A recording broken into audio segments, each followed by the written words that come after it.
Hello and welcome to our thought for the day on Tuesday the 1st of March. Today I'm going to read you an extract from a familiar story in Genesis chapter 37 verses 12 to 36. This is where Jacob's sons attempt to rid themselves of their brother Joseph. Now his brothers had gone to graze their father's flocks near Shechem. And Israel said to Joseph, "As you know, your brothers are grazing the flocks near Shechem. Come, I'm going to send you to them." "Very well," he replied. So he said to them, "Go and see if all is well with your brothers and with the flocks, and bring word back to me." Then he sent him off from the valley of Hebron. Where Joseph arrived at Shechem, a man found him wandering around in the fields and asked him, "What are you looking for?" He replied, "I'm looking for my brothers. Can you tell me where they are grazing their flocks?" "They've moved on from here," the man answered. "I heard them say, 'Let's go to Dothan.'" So Joseph went after his brothers and found them near Dothan. But they saw him in the distance, and before he reached them, they plotted to kill him. "Here comes that dreamer," they said to each other. "Come now, let's kill him and throw him into one of these cisterns and say that a ferocious animal devoured him. Then we'll see what comes of his dreams." When Reuben heard this, he tried to rescue him from their hands. "Let's not take his life," he said. "Don't shed any blood.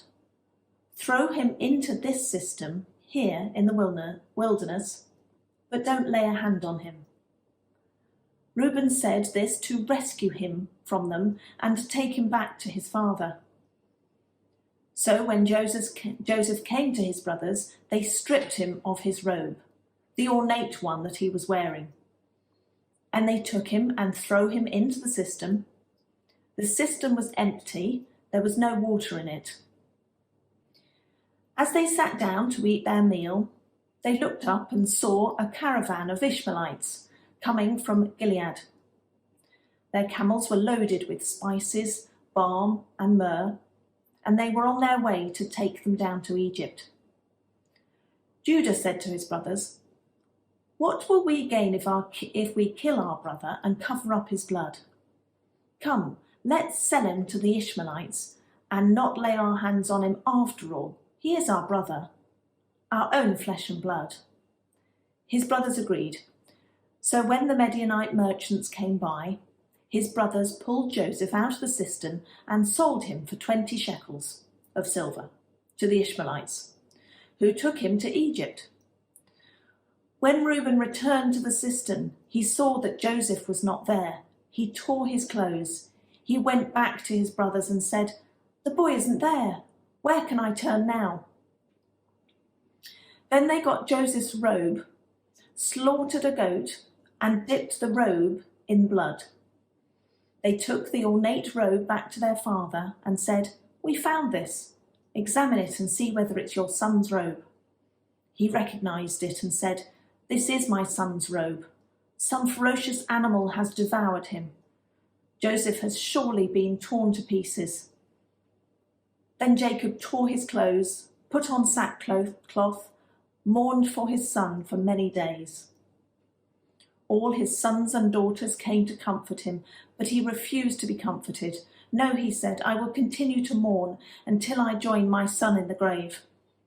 So his father wept for him. Meanwhile, the Midianites sold Joseph in Egypt to Potiphar, one of Pharaoh's officials, the captain of the guard.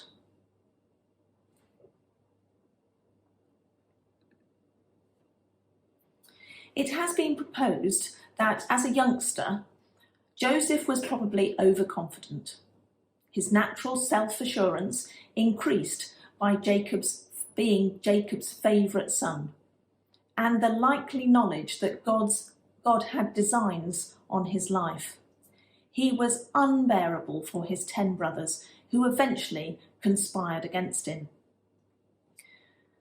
The previous series of events recorded in Genesis, like that special gift from his father of a colourful coat, and the 2 dreams, caused the brothers' hatred to escalate against Joseph.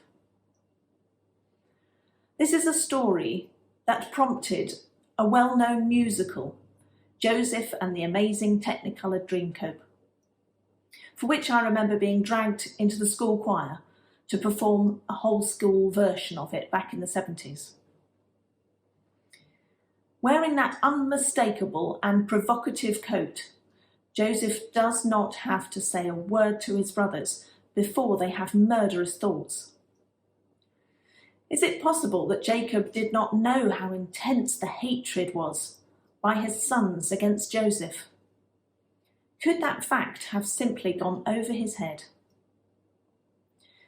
Yet the clear message that comes through is that some royal role belonged to young Joseph. Clearly the brothers do not believe that the dreams are from God.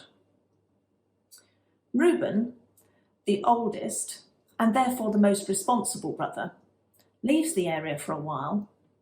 Then Joseph is stripped of his special coat by the others, that hated symbol of their father's love. If it is possible that Joseph was not sure of what his brothers thought of him before, there could be no doubt after that.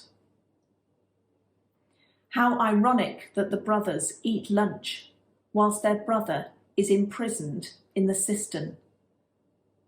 But later in the story, they need to appeal to Joseph to help from him in a famine. So Joseph is sold for 20 pieces of silver. And this seems to be a win-win situation for the brothers. We don't actually kill Joseph, but instead we get some cash out of selling him. He's out of our life forever, plus we get some pocket money. Joseph would later describe this event as being sold into Egypt, clearly against his will. Interestingly, Jacob had used goat meat and goat skin as clothes earlier in his story to deceive his father, Isaac, to obtain the blessing. Now another goat dies to provide the blood to deceive another father. But this time the father is Jacob. Jacob now tears his own clothes as a sign of grief. Joseph has moved at the beginning of this chapter from being the beloved and favoured son of his father to utterly humiliated. And yet the fact that the man who purchased him was an official of Pharaoh carries rich possibilities.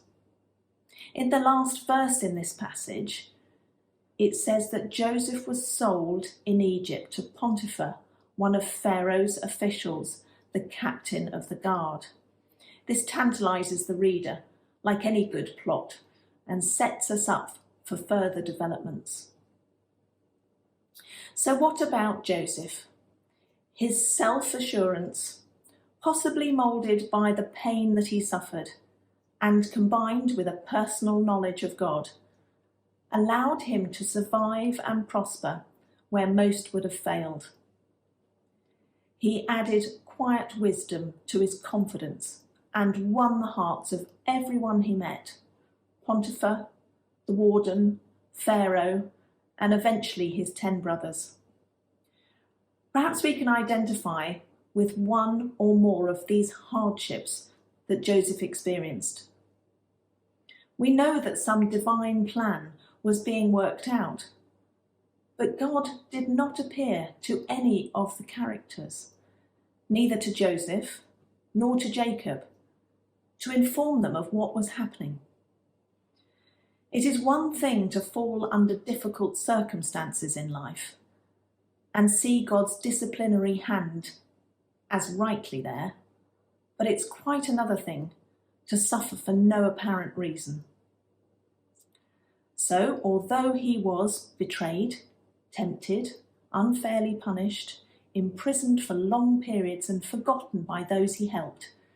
In each case, he did not ask why, but he asked, "What shall I do now?" Everyone saw that God was with him.